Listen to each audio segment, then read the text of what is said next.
예, 그러면 세션 2의 토론을 진행하도록 하겠습니다.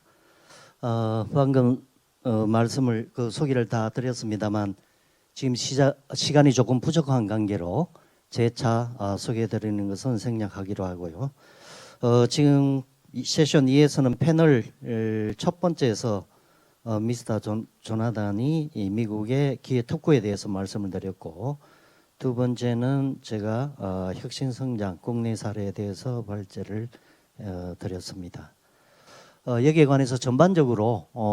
우리나라의 균형 발전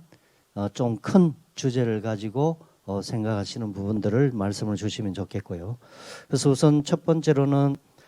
도코자쿠라 선생님께서 조금 일본의 사례를 조금 구체적으로 말씀을 주시기로 했고요. 한 10분 정도에 관해서 도코자쿠라 선생님의 말씀을 듣고, 그 다음에 김요한 지역가인재 대표님, 그리고 이은미 전북바이오 융합산업진흥원장님이 각각 한 7분 정도 선에서 말씀을 주시면 좋겠습니다. 그럼 도코자쿠라 선생님께서 먼저 말씀을 주시면 고맙겠습니다.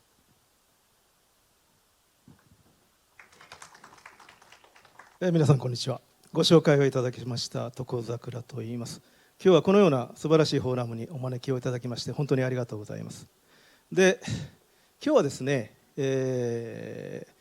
徳島サテライトオフィスプロジェクトということで、お話をさせていただきます。なぜこれをお話をするかというとですね、これ実は私が提案をしたプロジェクト、10年前に提案したプロジェクトでありまして、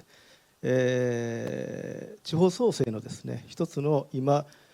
モデルというふうになっておりますので、皆さん方の一つのヒントになればなというふうに思っております。でまずですね、これ動かないですけど、動いた。ごめんなさい。私のプロファイルですけれども、本業は大学の教授をいたしておりますけれども、その前の仕事はですね、徳島県庁、こちらの方でしたらどうということになるんでしょうか、そちらの方の地域の振興局長をやっておりまして、その時の活動取り組みが今日のお話と深く関係をしております。でまた私自身のモットーとしては、地域の再生活性化、特に雇用創出というのはですね、理論と実践というものがうまく両立して初めて実現するというふうに思っております。でそういった観点から昨年、非営利法人のですね、地域プラットフォーム、リージョナルプラットフォームという組織を立ち上げてですね、リサーチャーだけではなくてプレイヤーとしても活動をしているというような状況でございます。そうしたことを一つ最近本としてまとめたのがこのリーダーシップ好循環モデルというところでございます。で、最初にこの本題に入る前にですね、少し言葉の整理をしておきたいんですけれども、サテライトオフィスというのは一言で言いましたら、都市部の本社から離れた、比較的人口の少ないところですよね、地方に小規模なオフィスを設置をするということで、その前提としてはリモートワークが前提になっております。でそしてその2段目の徳島サテライトオフィスプロジェクトというのは、これ私がネーミングしたんですけれども、特に地方の中でもですね、農村、山村エリアというのは非常に厳しい状況になっております。そこを持続可能なコミュニティとして存続させるためには、やはり人を誘致する必要があるということで、特に2011年から始めました東京の IT 企業のサテライトオフィスを誘致して、なんとかその地域の再生活性化につなげていこうという官民連携のプロジェクトです。で私はその時はその県庁という行政サイドの責任者であったということであります。で、徳島ですけれども、ちょうど、東京からは飛行機で1時間、大阪からは車で2時間程度のところにあります。で、やはり最大の問題はですね、人口の減少ということです。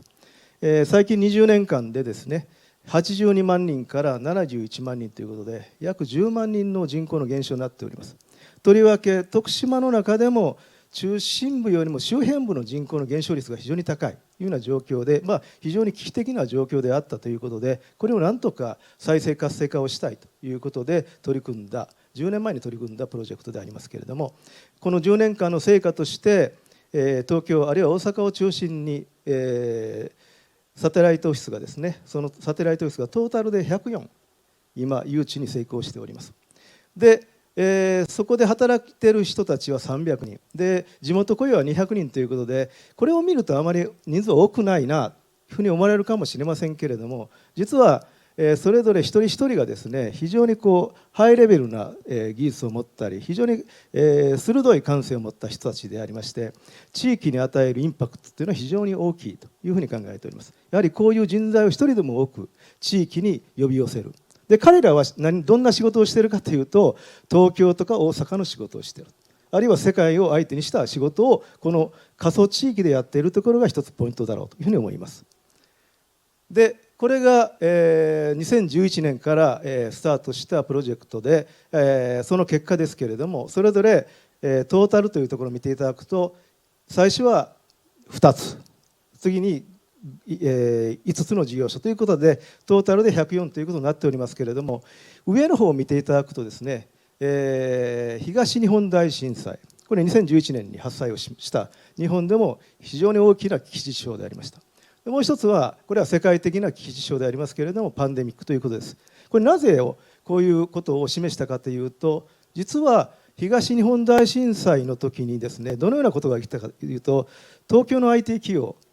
なかなか事業継続が難しくなったんですよね。東京だけにオフィスを持っておれば、何かある時には事業が中断してしまうということで、それ以外のところにもオフィスを持つ必要が出てきた。そういう動きが出たものですから、ぜひ徳島の方にこれを誘致をしたいという取り組みがありました。で同じくパンデミックということで、リモートワークはどんどん広がっていっておりますので、これも一つ地方に人材を引き寄せるチャンスということになるわけであります。平たく言いましたら、ピンチはチャンスと、逆にピンチをチャンスに変えるということが地方創生のですね、最大のポイントであろうというふうに考えます。で具体的な事例をいくつか説明をさせていただきます。東部のエリアで神山町というところがございます。これが一番最初のサテライトオフィスの誘致のポイントでありました。これ見ていただくと分かりますように、人口が5000人を切るような、そして高齢化率もですね、高齢者の割合が半分以上の小さな町です。でその中でこのままではこの町はもうなくなってしまうということで、下にありますけれども、私の横におりますが、これ大南さんと言いますけれども、NPO 法人の代表でありました。彼が一生懸命一緒に私どもと一緒に誘致活動をした。その結果としてこのサテライトオフィスというものが15、この小さなところに集積をしていると。でさらに彼は非常に頑張りましてですね、今年の春、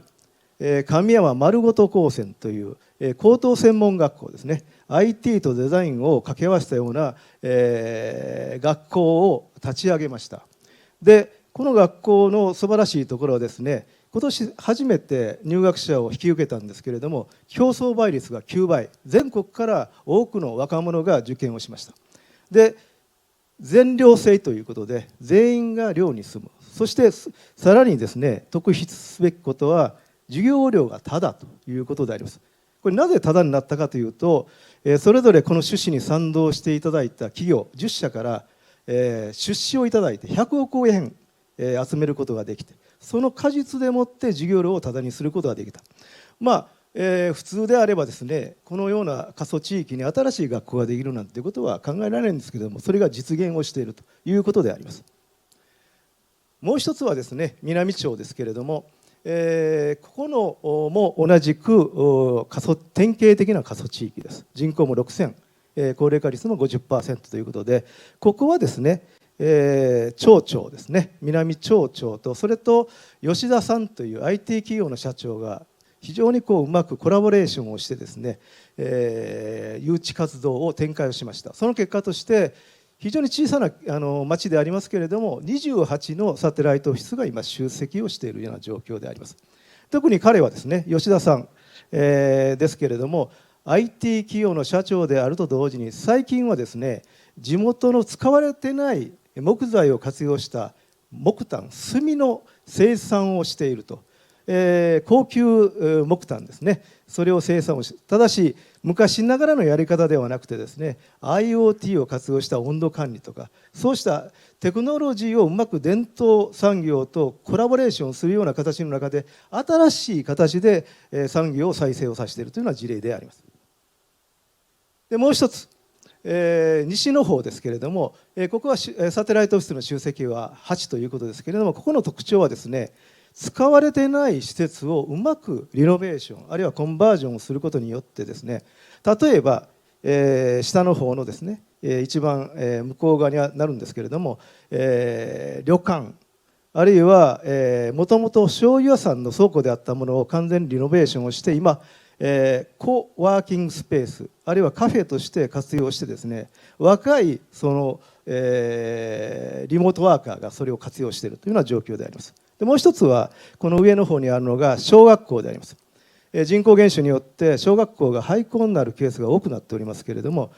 これもリノベーションをして今宿泊体験施設として活用し、今ここを拠点にしてですね、実は私がチェアマンをやってるんですけれども、企業行政そして大学、これがコラボレーションして脱炭素 DX ですね、そういうプロジェクトを今やろうとしております。具体的に言いましたら、ソーラーシェアリングというシステムですけれども、スマート農業と脱炭素というものを掛け合わせたような新しい産業を今起こそうとしております。で、なぜこれが成功したのかということで振り返ってみましたら、やはり時代の流れをしっかり捉えるということが非常に重要だったというふうに考えております。先ほど申し上げましたように、東日本大震災あるいはパンデミックということは非常に厳しい状況を我々に与えたわけではありますけれども、同時にですね、新しい働き方暮らし方というものを提示したかというふうに思います。特にリモートワークというのがこれによって大きく進展したというふうに私は思っておりますし、同時にですね、IT エンジニアにしてもデザイナーにしてもですね、働くためにですね、多くのものを犠牲にするのではなくて、生活とやはり働くということのバランスを非常に求めるケースが多くなっております。で、そういった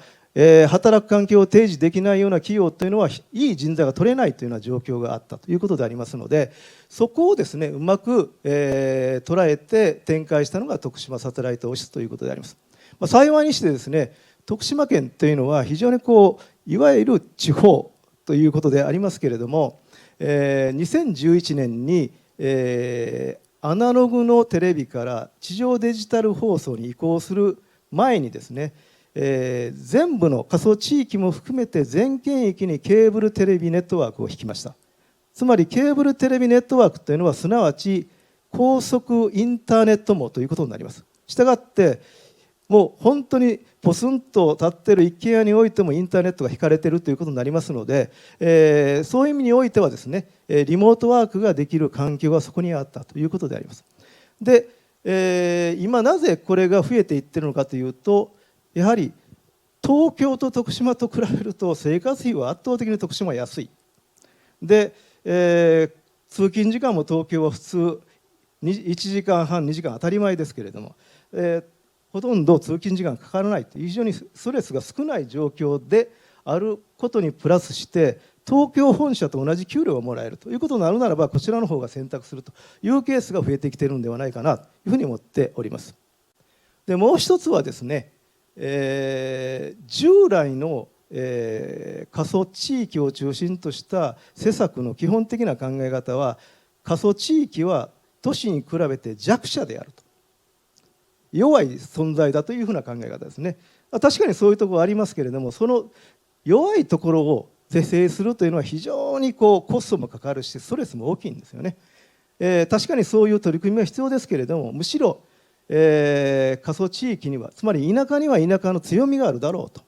と。例えば人の数は少ないんだけれども、すごく密度の濃い人情がある、おもてなしの心とかですね、それがある。あるいは、空き家多いんですけれども、これはうまくリノベーションすればクールなオフィスに変わる、そういうようなことですよね。だからやはり子どもの教育も同じですけれども、弱点を直せ直せというよりは強みを伸ばしてあげる方がですね、より伸びる可能性が高い。これはまさに地域政策も同じかなというふうに思っております。ということで、じゃあこのサテライトオフィスは将来どうなるのということでありますけれども、従来はですね、東京の仕事を徳島でリモートワークでやっておりました。で、現在は東京の仕事を、これ例を挙げてるんですけども、徳島でやりつつ地域の企業ともコラボレーションしながら新しいビジネスを今やっています。でもう一つは、将来においてはどうなるかというと、やはりハイブリッドワークというのが主流になるだろうと思います。仕事の内容によって働く場所を変えていくということはどういうことかというと、メインオフィスであるかサテライトオフィスであるかという区別はほとんど意味をなさなくなる。働いているところが一番働きやすいところがそこがオフィスだということですよね。そのもう一つはオープンイノベーションということになるかと思います。一つの企業で新しいビジネスモデルを作り出すような時代はもはや過ぎたというふうに思います。企業、大学、あるいは地域の人たちとうまくコラボレーションしながら社会の課題を解決するような取り組み、先ほど脱炭素 DX と申し上げましたけれども、それの一例です。そういったものが一つ主流になるだろうというふうに私は考えております。したがってこれからの徳島サテライトプロジェクトの方向性としては、本当に多様な働き方とコラボレーション、これをうまく活用しながら地域の課題をうまく展開している、解決していくようなプロジェクトこそがですね、これからは徳島サテライトオフィスの名前は変わりますけれども、プロジェクトの方向性かなというふうに考えているところであります。少し長くなりましたけれども、ご清聴ありがとうございました。예, 덕구자구라 선생님 감사합니다. 최근 인구 감소가 두드러지고 있는 도쿠시마를 대상으로 해서 지역 활성화, 지방 창성에 관한 사례에 대해서 말씀을 주셨습니다. 예, 다음은 김요한 대표님 부탁드리겠습니다.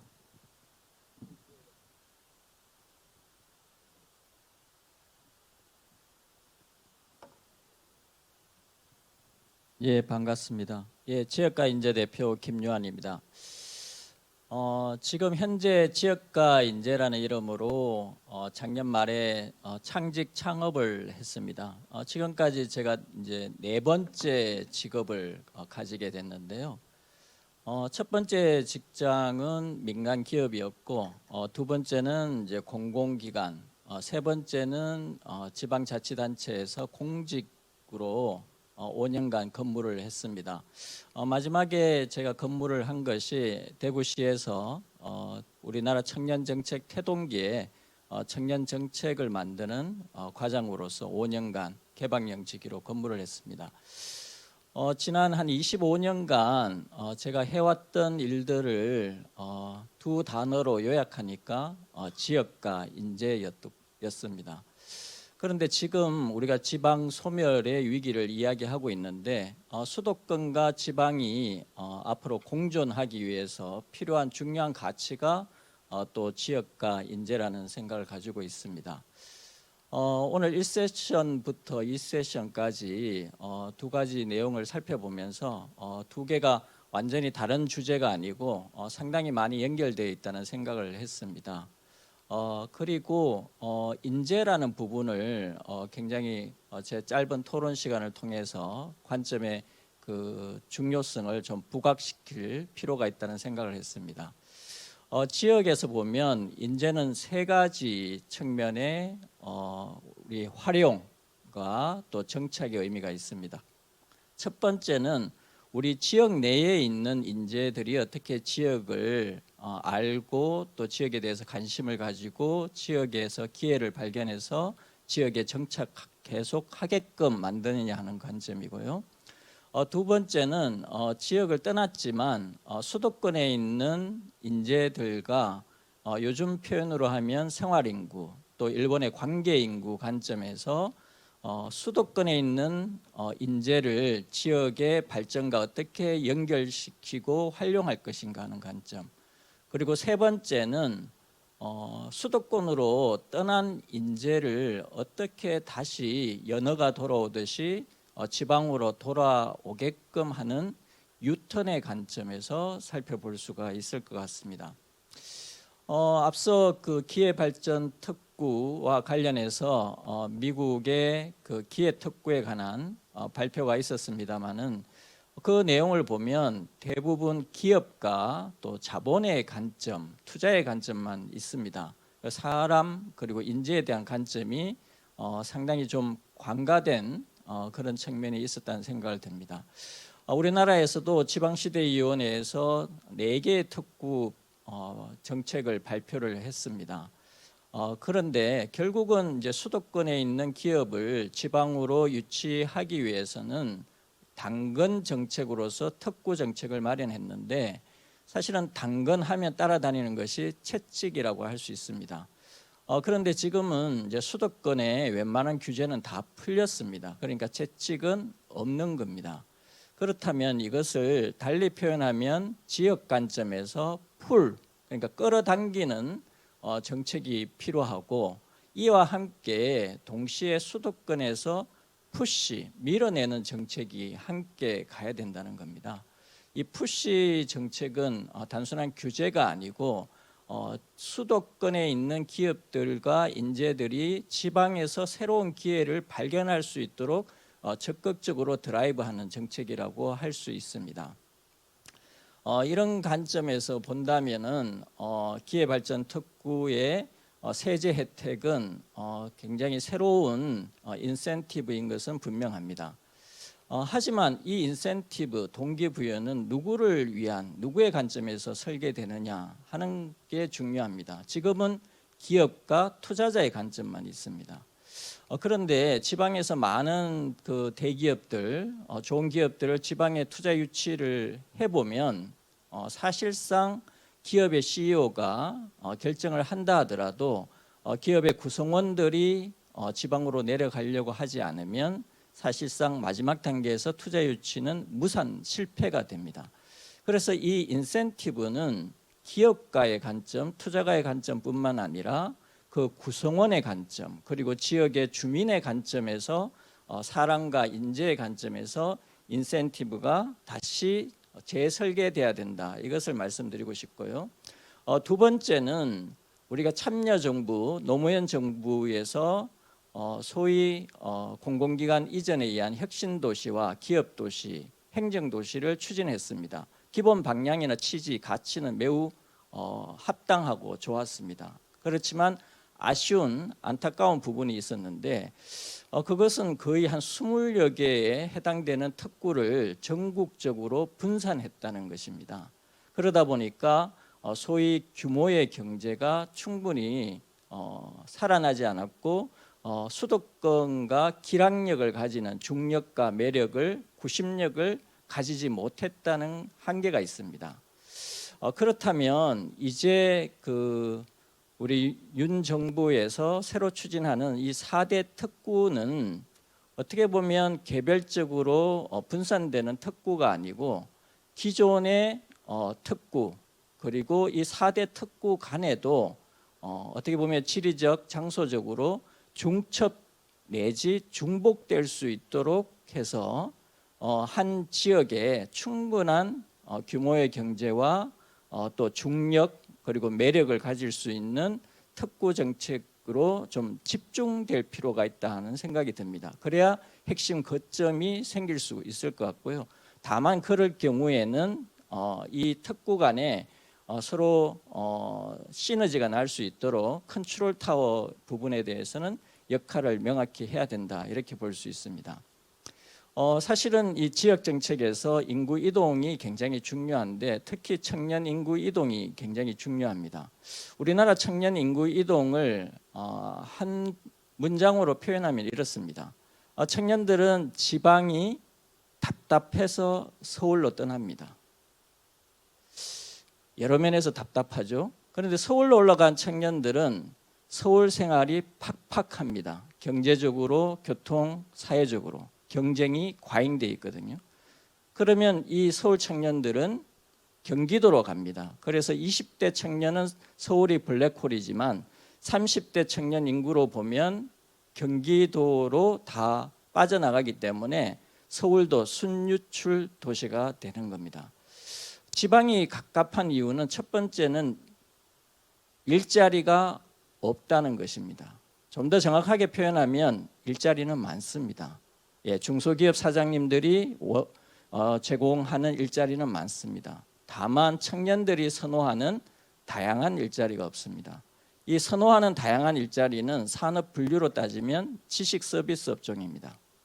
근데 이 지식 서비스는 특히 지방의 대도시에서는 제조업과 또 기존 서비스 산업의 성장을 위한 혁신의 비타민 같은 역할을 합니다. 그런데 이 지식 서비스가 지방에는 앞서 허문구 박사님의 발제에도 있었지만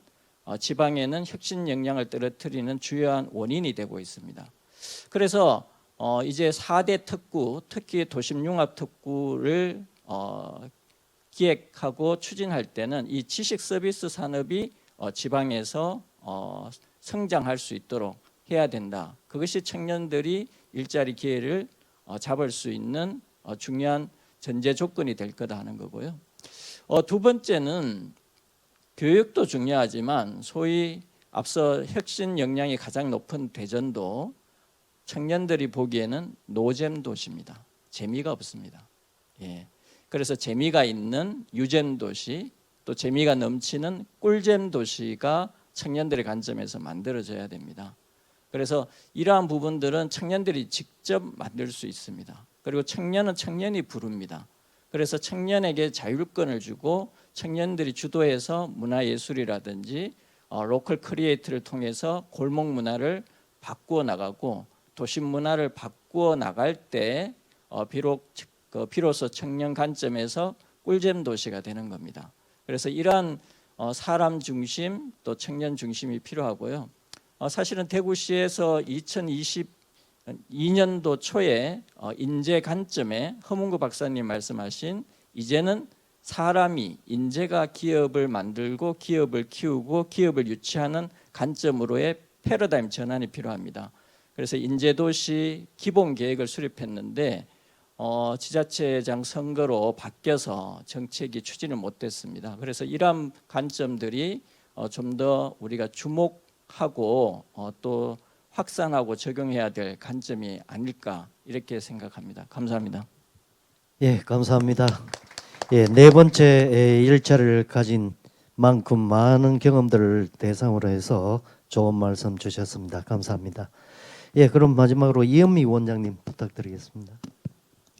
네, 안녕하세요. 전북 바이오융합산업진흥원장 이은미입니다. 맨 마지막에 토론을 하다 보니 앞에서 그동안에 제가 가졌었던 고민들에 대한 이야기들을 많이 담아서 이야기들을 해주셨어요. 그래서 일반적인 이야기보다는 조금 실제적으로 제가 접해 있는 그 산업 현장에서의 이야기를 좀 하는 게 좋겠다 싶어서, 그리고 허문구 우리 소장님께서도 지역에서 진행됐었던 혁신 성장을 통해서 일어났던 지역산업 활성화 사례를 한번 이야기를 하셨으면 좋겠다고 이야기를 해주셔서요. 그쪽으로 잠깐 정리를 해서 말씀을 드리도록 하겠습니다. 이제 전국의 그 지역 산업의 지역 균형 발전을 위해서 지역의 이제 특화 산업들을 제안들을 또 했었는데요. 전라북도는 이제 여러 산업 중에 농생명 바이오 산업을 이제 주력 산업으로 발전을 시켜 왔습니다. 그래서 이제 오랫동안 이 부분에 있어서 역할을 해오던 중에 대기업군 중심으로 이루어지던 이런 그 식품과 관련돼 있던 일반 그 시장 산업이 점점 다양화된 소비자 트렌드의 변화에 따라서 그 틈새가 좀 생기고 시장 영역에서 중소기업들의 영역이 생기게 되어서 이건 지역에서는 아주 좋은 기회가 되었습니다. 그래서 이제 식품 시장 쪽에서 이제 중소기업들이 도전할 수 있는 그 전략들을 세우고, 이러던 중에 또 좋은 기회가 한류와 함께 이제 K푸드가 전 세계적으로 각광을 받으면서 이건 국내를 넘어서 해외 시장까지 진출해 이제 기회가 되는 이런 산업의 구조에 좀 발전하는 이런 상황을 맞이를 하게 되었습니다. 이렇게 이제 산업을 집중을 해서 지역 차원에서 이제 발전을 시키던 중에 기업만 키워내면 된다고 생각을 했었는데, 한편을 보니 이제 이렇게 지방의 인력 공급에 있어서 애로가 생기고 이탈화가 되고 이러면서 기업을 유치를 해 올려 하더라도 이제 인력적인 부분이 이것이 가장 이전을 생각하는 기업에서는 큰 고민이 되는 부분을 저희는 또 이제 이것도 해결을 해야 되고, 또 지역 안에서 성장하는 기업들이 제가 이제 사례로 몇 개를 보면 한 몇 억 정도 매출을 시작하던 기업이 지금은 1,000억을 넘고, 그리고 뭐 해외 진출에 아주 대표적인 품목을 가지고 있는 이런 기업들이 있는데요. 이런 기업들이 인력을 지역에서 공급이 원활치 않으니 가장 큰 애로가 저에게 이제 이야기를 하는 게 이제 인력에 대한 부분을 계속 요청을 하게 되는 이런 상황에 이제 만나게 되었습니다. 기업을 분석을 해보니까 저희가 이제 바이오 산업이라고는 하지만 바이오 활성 소재적인 부분에 제약과 의약, 기능성 소재 시장은 또 따로 있고요. 일반적으로 큰 틀을 형성하고 있는 이제 식품 사례를 조금 예를 들어서 말씀을 드리고 있습니다. 그 식품 산업 쪽은 어떤 산업 분야보다 고용 유발 계수가 아주 높은 산업입니다. 그러니까 자동화보다는 인력이 더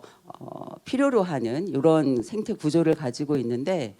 이러한 산업임에도 불구하고 지속적으로 매출 규모 대비 고용률이 다른 산업보다는 고용 개수가 크긴 하지만 점점 줄어드는 추세가 되고 있습니다. 그만큼 사람을 채용하기 힘들고, 또 생산의 공정률을 향상을 시키기 위해서는 자동화시키거나 스마트화하거나 이런 식으로 간다고 하면 기존의 노동력에 필요로 했었던 영역이 좀 기계, ICT 뭐 여러 가지 기반의 응용 기술을 또 겸비한 전문 인력이 필요로 한 이렇게 이제 변화되는 생태계가 되는데요. 일반 노동 인력을 구하기도 쉽지 않은데 또 전문 인력까지면 오늘도 몇 차례 이제 만났을 때 뭐 판교까지다, 기흥까지다, 뭐 이런 이야기들이 있고, 아까 허 대표님 말씀해 주셨던 그 지표 여러 가지도 보면 뭐 대전, 그 이상은 뭐 이제 경기 이렇게 선이 자꾸 지어지는데요. 요 안에서 어떻게 기업들의 인력 수급 체계를 안정화시킬 수 있을까, 이런 부분에 이제 고민들을 많이 했었습니다. 또 한편 이러다가 혁신도시가 이전이 되면서 그래도 전북은 또 이 관련해서 기회가 되었습니다. 농진청 뭐 이런 관련된 기관들이 다 오게 되면서 오히려 전라북도 내의 대학 중에 농생명 관련된 학과들은 학생들을 모집하는데 오히려 힘들지 않아지는 상황이 되었다고 합니다. 그러면 이제 전체적으로 보면 뭔가 기회가 자꾸 오는 것 같기도 하고 사이사이 위기가 있는 것 같기도 하죠. 조금 더 이제 정리를 해보면 기회가 왔다고 생각을 했었던 부분에 또 위기가 도내에서 배출되는 많은 인력들이 중소기업으로 가려 하지 않고 농진청이나 이런 국가 공공기관에 취업을 먼저 선호를 하게 되고, 심지어는 정규 인력 TO가 아니어도 일단은 공공기관이나 이런 쪽으로 직종을 결정을 하는데 우선순위를 두니, 그러면 일자리가 없지 않습니다. 전라북도에도 일자리 많지만 일자리를 찾는 그 시각의 차이가 너무 크기 때문에 이렇게 매치가 원활하지 못하는 이제 모순된 현상이 일어나고 있는 거죠. 그래서 이제 이런 부분을 최소화시키기 위해서 전라북도 차원에서도 다양한 인력 공급 체계에 있어서의 프로그램들을 운영을 하고, 그리고 구직자들에 대해서 도내 기업들이 충분히 IR이 될 수 있도록 소개를 하는 이런 접점의 장을 계속 찾아 나가고 있습니다. 그러다가 최근에 이제 구체적으로 식품 산업 중에 있어서 그 산업의 이제 방향이 기존의 제조 가공으로만 되지 않고 이것이 특수 기술이 들어가거나 아니면 유통이라든지 서비스 체계까지 ICT가 기반이 되고 정보가 기반이 돼서 소비자들에게 충분히 쉽게 접근될 수 있도록 가야 되는 이러한 접점 기술들에 대한 부분이 도출이 되면서 이게 푸드테크 산업으로 하나의 또 트랙이 형성이 되었습니다. 그래서 이 푸드테크 산업 쪽에 필요로 하는 다양한 기술군에 해당되는 직종들을 쭉 저희가 좀 이렇게 섭외를 좀 했습니다. 그래서 사실은 오늘 요 행사 개막식 하고 그리고 이 포럼 하던 사이에 중간에 2시경에 저희가 푸드테크 42 얼라이언스를 출범을 시켰습니다. 여기에 42라고 들어가 있는 부분은 그 프랑스의 ICT 기반 그 인력 양성 체계의 에콜 42, 그러니까 포리투가 가지고 있는 혁신 기반의 상징적인 숫자의 의미가 있는데요. 이걸 전라북도에서 좀 도입을 해서 푸드테크 포리투 얼라이언스 출범을 하고 여기에는 KT, SK 그리고 로봇 관련된 회사,